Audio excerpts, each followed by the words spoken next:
Welcome students, welcome to our 9th class physical science. We are in the first lesson, matter around us. This is second session on this lesson. In the previous session, we discussed about what is matter. What's the definition of matter? We defined matter as it's anything which has some mass and occupies some space. And we also stated that based on the arrangement of particles, basically matter is divided into three types. That is solid, liquid and gas. In solid, all the molecules are closely packed, whereas in liquids we have little space, and in gases there will be huge space between the molecules. And also we studied about the shape and volume of solids, liquids, gases. It's defined that solids will have definite shape and particular volume, whereas liquids do not have any particular shape, rather they will take the shape of container. And gases, they do not have either the fixed volume or the fixed shape. And in addition to that, we also just mentioned about two different properties of matter. They are compressibility and diffusion. Okay, I hope you remember them. What does compressibility is really all about? See, the word itself says press. We apply the pressure on both sides of a matter. For example, like taking a sponge and pressing it from both ends. What happens then? When we increase the pressure, the volume will be decreased. Right?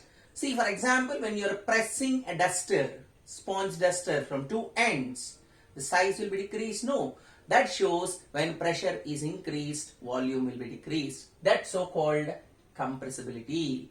Here, if an example with syringe also, you can try it home. What do? First, take an empty syringe. Don't forget to remove the needle. Then, wherever you have the open end, close it tightly with your thumb. Then, press the piston from the bottom. You try to press it. It goes to some extent very freely, then a little bit harder. Next case, you take half of the syringe with water and hold it vertically, not down, upwards vertically. Then close with your thumb and press the piston. What happens, really when you observe that, to the portion where it is empty, it contains air, till then it goes very smoother, then it will be a little bit harder.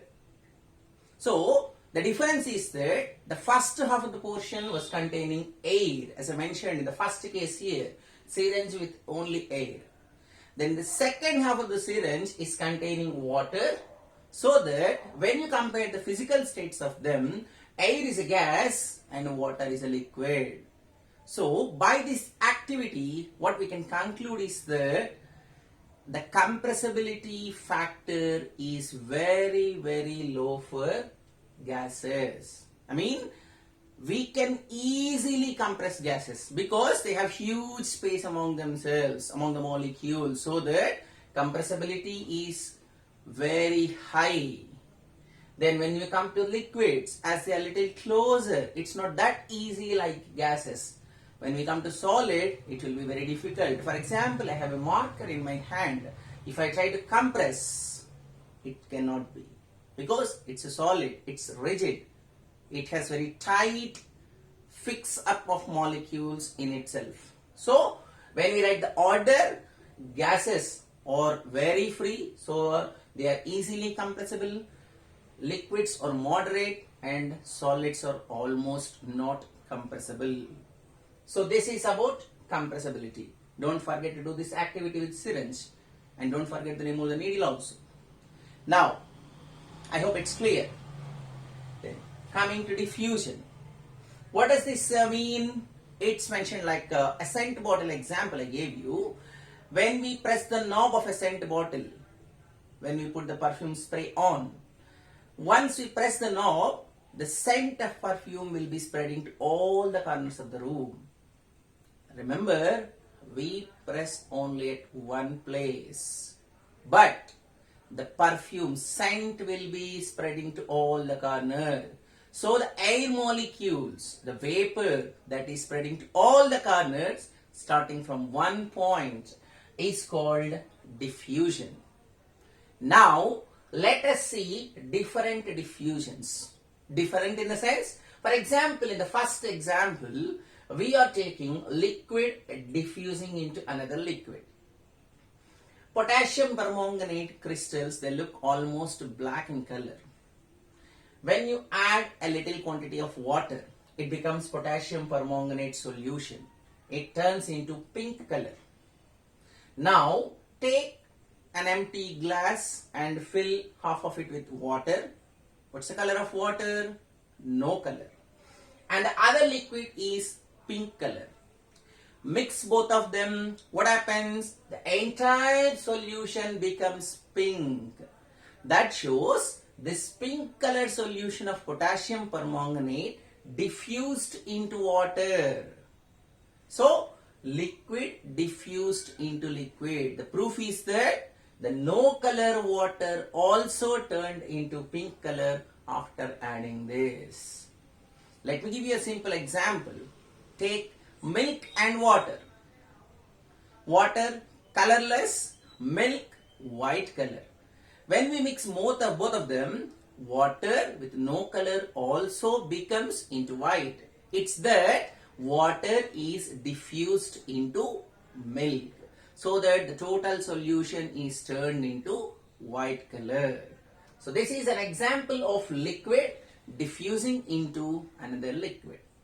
Now coming into solid diffusing into liquid. Let us take some crystals of copper sulfate solution. They will be in blue color. Now we add them to a little quantity of water. As usual, water has no color. Once these crystals are added to water, this solution also turns into blue. Why? Copper sulfate is blue. The crystals of copper sulfate dissolved into water, so the total solution turns into blue color. Just a simple example. We'll come back to milk again. Take some quantity of milk. Add sugar. We don't find any change in the color. Now add some boost or Bournvita to that. White color disappears. It turns into chocolate color. Why? The color of boost or Bournvita, whatever you added, is now it is given to milk. So the total solution also got some color. So now we can say that the solid particles diffused into liquid. So diffusion takes place from solid into liquid also.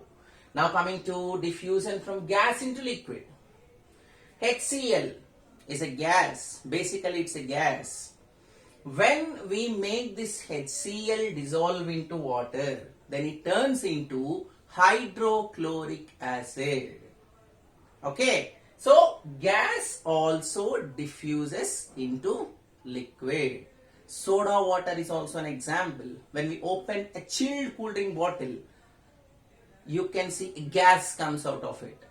First time when you open the sealed bottle, which is fizzy, you can notice that even more clearly. That is all carbon dioxide. Where was it gone? Initially it was into water. Soda water is nothing but water plus carbon dioxide. So solids, liquid, gases, all of them diffuse into liquids. So we come to a conclusion that diffusion takes place into liquids from any kind of matter, whether it is solid, liquid or a gas. So kids, in this session we studied some daily life applications of compressibility and diffusion. Just open your textbook and read up to activity 6 and try to write that activity in your own words. Make up your own answer so that you will also have your own clarity. And further explanation, continuation of this diffusion, there is a lab activity of observing diffusion of two gases will be continued in the next session. And moreover, very importantly, remember during this pandemic time, stay home, stay safe to keep ourselves and our families safe. Thank you very much.